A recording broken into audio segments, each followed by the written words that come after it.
my name is Claudia van Zuiden. I'm the co-founder of Conscious World Agents. I'm delighted and honored to share with you an interview that I had with Dr. Ervin Laszlo. Please let me read out some of his biography. Ervin Laszlo is a philosopher and a system scientist, the author, co-author and editor of 106 different books that have appeared in a total of 25 languages. He has written over 400 articles and research papers. Dr. Laszlo is the founder and president of the international think tank, the Club of Budapest, and of the prestigious the Laszlo Institute of New Paradigm Research. He's the recipient of various honors and awards, including honorary PhDs from the United States, Canada, Finland, and Hungary. Mr. Laszlo received the Goya Award, the Japan Peace Prize in 2001, the Assisi Mandir of Peace Prize in 2006, and was nominated for the Nobel Peace Prize in 2004 and 2005. Both a musician, philosopher, and scientist, and someone who has been recently named in the 2019 one of the top 100 people in the realms of spirituality. He received the Sorbonne's highest degree, a doctorate in letter and human science. He's lectured and taught at various US universities, including Yale, Princeton, Northwestern, the University of Houston, and the State University of New York. He's run global projects at the United Nations Institute for Training and Research and at the request of the Secretary General. He was also cited among the top 100 most inspiring people. Well, without further ado, please enjoy the conversation I had with Dr. Ervin Laszlo. It inspired me, and I am sure many of you will enjoy it too. Thanks for watching. Grateful to have this conversation with you today, Dr. Laszlo, and thank you for taking the time and answering to my call to have this 30 minutes with you, where we can maybe share some of your wisdom about the way forward. I've started a documentary called The New Dawn, and then I was interviewing Henry Mentink from the Veerhuis in the Netherlands, and he spoke about you so highly, about your work and all the literature that you're making available with your science and philosophy background, how this can help humanity at large, especially when it comes to consciousness. And I'm the co-founder of Conscious World Agents. And I thought, well, if someone is going to help us in shedding light in how this evolving consciousness of humankind can be guided in the right direction with this new dawn and this new shift. I think you called it the bifurcation at some point. Dr. Laszlo, I would love to hear how you see how we can connect again, especially as Europeans, because we don't seem to have the capacity, like many of our friends and relatives in the indigenous cultures, how to connect again with our inner wisdom that could help us to move forward with this evolving consciousness. Well, that's a big task, actually. It's the big challenge that we face. Yeah. So tell me what you would like to talk about specifically. Well, what I would like to know is, how you would suggest that you've written also in your books about how we as a human level can evolve this consciousness, and also perhaps how innate wisdom from the indigenous wisdom that might be stored in the Akashic field, how that could help us to move forward. Well, nowadays what I speak about is what I call our sacred mission. A sacred mission, not as Westerners or Easterners or indigenous cultures, but as human beings. Humanity, the human community, has a big mission to return to the nature, to what I call now, there's also using this metaphor of dancing with the planet. Lovely. So we have to return to recognizing that we, human beings, independently of where we were born and what education we had, we as human beings have a role to play This is a sacred role because it's in a very supreme objective that we are facing. Supreme objective is to contribute to the flowering of life on the planet. And at the same time, of course, this is a key to our own survival.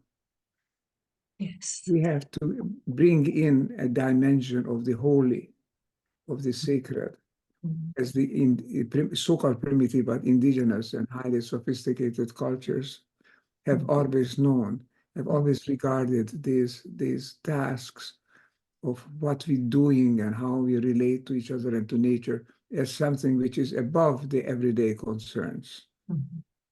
We need to endow our mission of creating a livable, thrivable planet with a holy dimension. Dimension that this is something which has of cosmic as a paramount, supreme significance. Think of it this way. This is what I'm trying to get across. We are a conscious species. Now, every species has consciousness.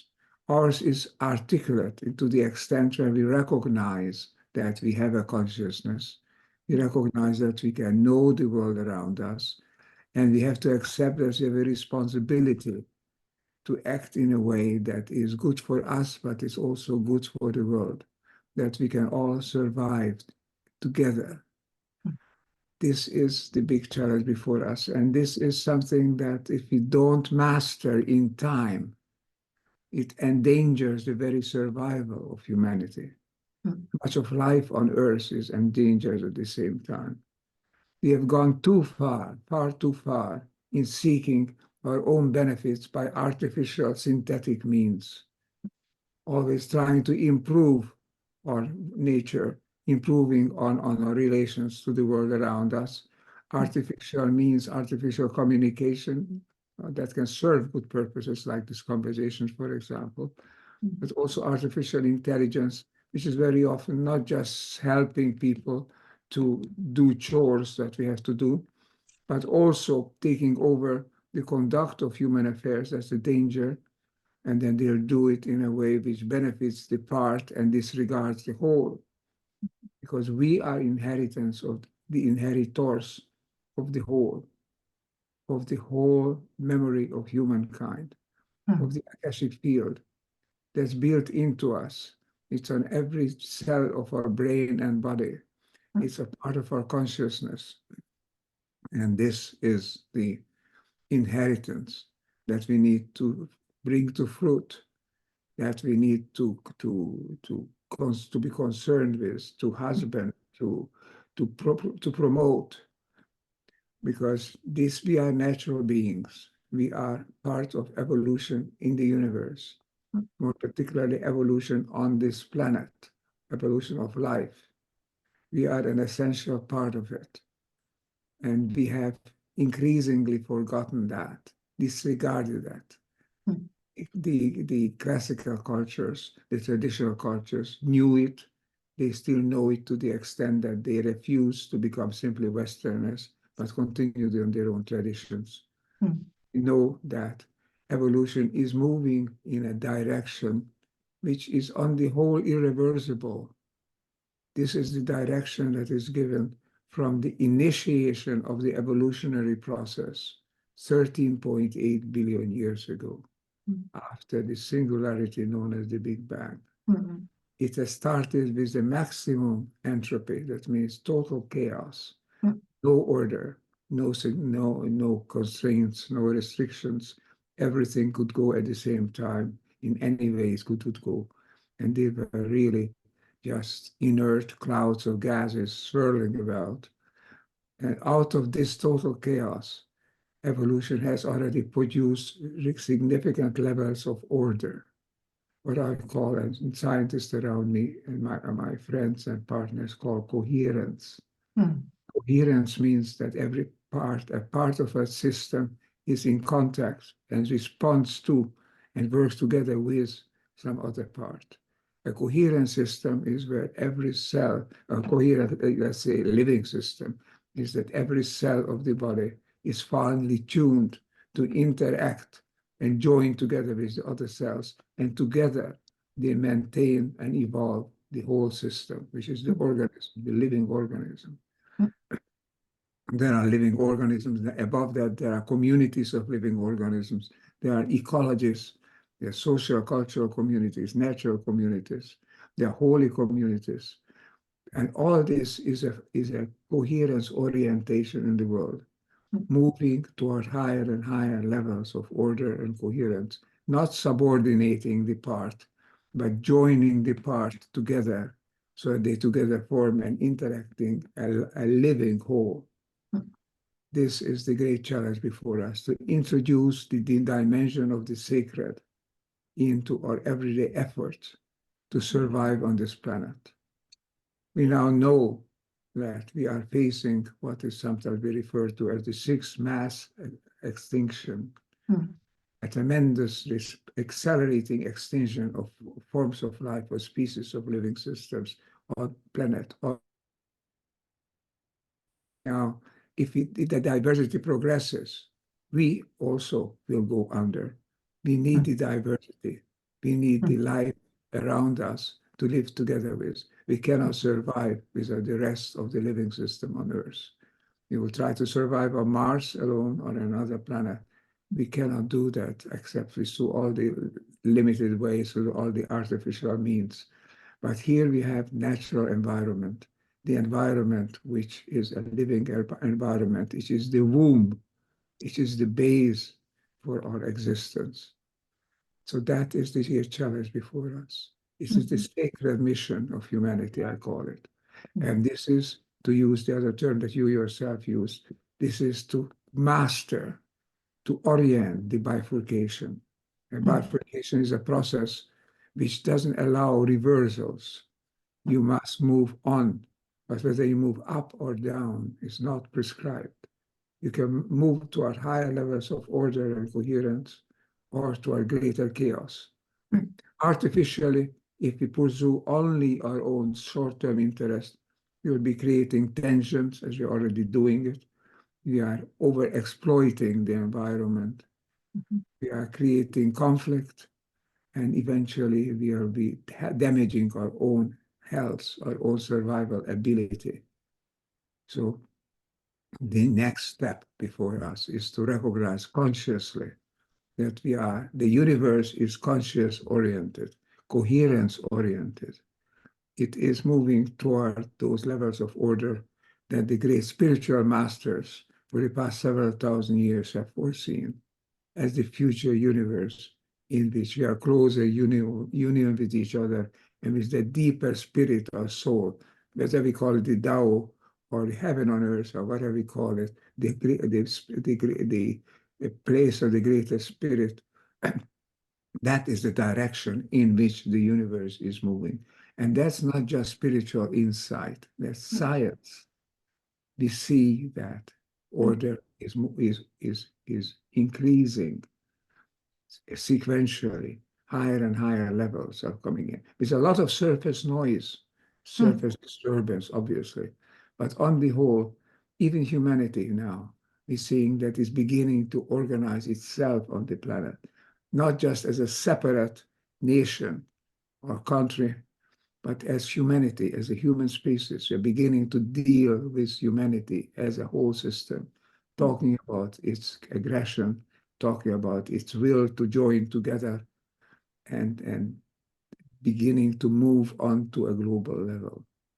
This is the direction in which you're moving. If a visitor from Mars would see this, visit us and see what we are doing, they would say, yes, there's a lot of birth pangs, there's a lot of problems. Humanity is getting itself organized as a species, as a human, whole species. Wholeness is the drive. Evolution is the way it is unfolding, and we are part of it. So to return to this is the great task, is the sacred mission, and it is more than just for our own survival. It is the mission of a conscious species on a small planet, which has a fantastically endowed possibilities for creating higher and higher levels of integration and order and system within system. This is our mission. And if we can accept it, if we can perceive it as a mission, then we'll add a dimension to it, which is more felt, which is more committed, more engaged than simply trying to pursue short-term interests in our own way and for our own good. Our own good is joined with the common good. What is good for the whole system is good for us. But we cannot say that what is good in the short term for us is necessarily good for the whole, because it could overexploit the whole. It would create conflict. It would create an overextension of the artificial means over the natural means. So we have to keep the whole in mind. I think this holistic orientation is the systemic orientation, is the new paradigm in science. We have got to apply it not only as a good tool, a good instrument, a good way of thinking, but as a holy goal, as an objective that we need to pursue if we want to be a constructive part of life on this planet, which is a part of the solar system, which is a part of the galaxy, which is part of the meta-galaxy of the universe as a whole. We are a part of all that. And we have to wake up to acting as a conscious and responsible part. Beautiful. Thank you so much. And I really can relate to what you're saying. I think this is a call many of us are hearing at this time as well. And I think it's important then to also explore ways of how we can return to this sacredness, this reciprocal way of living with the earth, with all that's given to us. And I think this is where a lot of people then reach out to other indigenous communities to remember the way how to do that, because that's something we are not innately taught and as much anymore, I find, in the West. It took me a while to really to find that again, and what really resonates with me and how I can make that connection. And I think one of the ways that we see is very universal is this concept of love, this pure love of the earth, of life itself, and putting life at the center of all things. I think that is something we need to learn again. And I wonder how you see that. How can we then start to integrate sacredness in our daily lives again? How can that be the new norm, or with the values we have nowadays? Claudia, thanks for reminding me of that. That I did not use that famous four-letter word, which is not, but it was implicit in all that I was saying. Because the feeling of coherence means the feeling that I'm relating to you, to others, in an unlimited, unconditional way. And that feeling is the feeling of love. It's the sensation of love. The manifestation of that sensation is the relationship I have to others, which means my coherence with the others. So love is implicit as a subjective, as a felt dimension of this great evolutionary trend from chaos to coherence, which is the great history of the universe. As far as we can put it together, it is an irreversible process, but a very non-linear process, full of halts, full of reversals, full of false starts. But on the whole, it's moving in that direction. And as conscious agents, we have this sacred responsibility to promote it, to move it, willful, to add our own engagement to it, our own heartfelt engagement to move forward with it. And if we can feel the love for others, we are already moving. That is the key. That is the passport for moving, to allow us to feel, not as purely as an abstract thing, but as a very concrete, coherent drive. I use a term which I just mentioned here once to be complete about this terminology. I use the term holotropism. Tropism is a attraction. Holo means toward holism, toward wholeness, and attraction to wholeness. After the Big Bang, as far as we knew, the first thing that emerged were the stripped hydrogen nuclei. And they began to organize in the sense that they attracted free electrons around them to specific energy shells around the nuclei. Now, what I want to say is that this is not an automatic, simple process. It's not only attracting electrons to put one to another. It's a system building. This system has wholeness. They build hydrogen nuclei into hydrogen atoms, working together, then later on joining with deuterium and moving with all the elements of the table of elements toward the highest level or more complex levels of uranium and beyond, and plutonium and so on. This is a wholeness orientation. If you could feel that hydrogen nuclei, you would feel love toward the environment, toward its environment, toward the electrons, because it will attract the right kind of electrons in the right place so that that system becomes an integral whole system, not an aggregate, not a heap, but something which has its own unity, its own life, its own development. So love is what we feel. Love is the key to it. But you recognize that what love indicates is the universal evolutionary drive toward higher levels of integration and oneness, all of which we sum up with the single term of coherence. Beautiful. That makes it all whole. I can feel this with this conversation going that way as well. And I really would like to know what would you suggest to the youth? How can they start? Because they are the future. What would you suggest to them to start to expand in this love, so to speak? Look beyond the everyday world and look beyond your own immediate impulses and needs. Try to find that you have some deeper tropisms, some deeper attractions, that when you enter into yourself, you will find a world around you that welcomes you, that is ready to join with you, that you can join with others, with people, with plants, with animals, with everything that swims or walks or flies on this planet. We can feel that if we just allow this feeling to come through. So I would say, yes, step back for a moment. Step back from your work with the artificial intelligence systems, with your cell phones and your computers and everything else. Use it as instrument, but not as objectives, as ends in themselves. Step back from the wish to acquire more and more money or more and more influence or power. That is a natural instinct as well, but it has been overdone.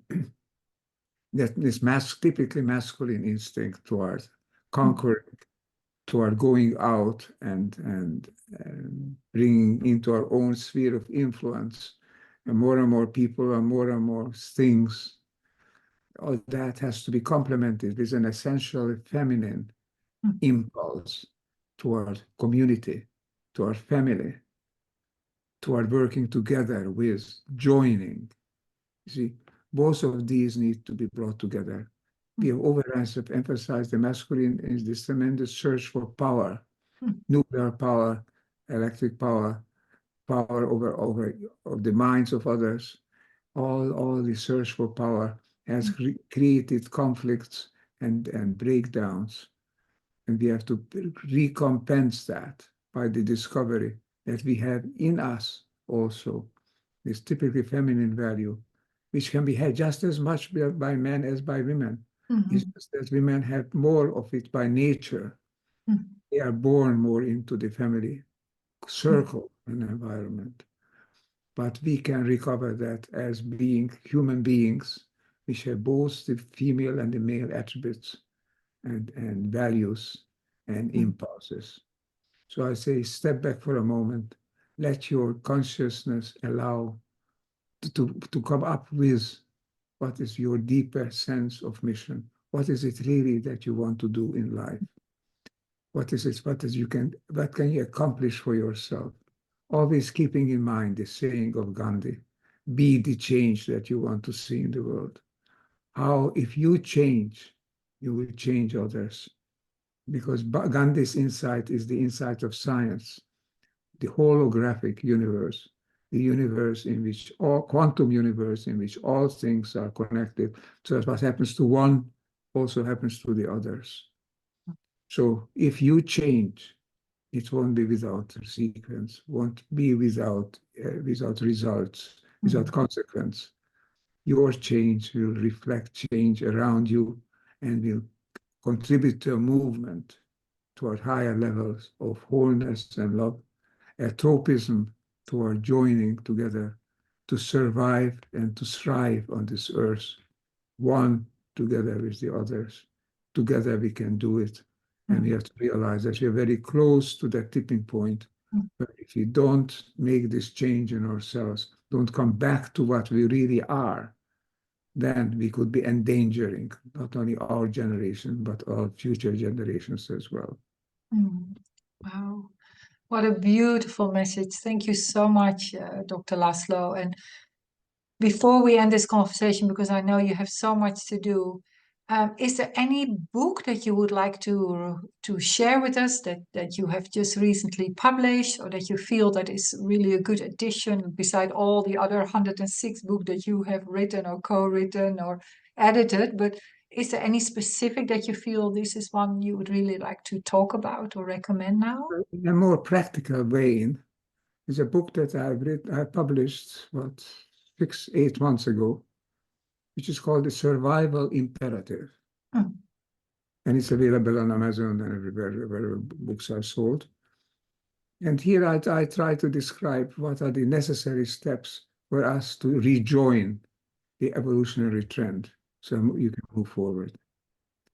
I've also done another book which has been published only a very short while ago, I don't know, 7-8 weeks ago. And this is called The Great Upshift. Because I'm using the term upshift. This is the new movement from a downgrading toward conflict, toward an upgrading toward wholeness, love, and joining. And here I invited 35 well-known people, well-known for their insight, not necessarily for money or for influence or power, but for the insight into deeper issues, into science as well as spirituality. And they contributed their insights, how we can upshift in a practical way. So The Great Upshift is the second book, which is available now on all the places on the internet and wherever books are sold. And now I just mentioned this. I'm now in the process of writing a book, which I hope it will together. And with a smaller number of people still, I have 8 of my collaborators to come joining me, writing a book, which is on the topic that I've been speaking about now. The book will be called Dancing with the Planet, a sacred mission on Earth. Watch out for that. There will be probably several more months that I hope it will come still during this year, calendar year. And this is my message that I want to leave. Start dancing with the planet, because you will dance the dance of life, the dance of wholeness, the dance of healing. Thank you for the opportunity to discuss this, and let's spread this word together as much as we can. We can, yes. And thank you so much. And I so look forward to reading those books you've mentioned again, Dr. Laszlo. And like I said, thank you so much for taking the time, for speaking to me and sharing your innate wisdom from your heart. I could feel it. And I really hope that you keep sharing your wisdom with us for a very long time. And thank you again.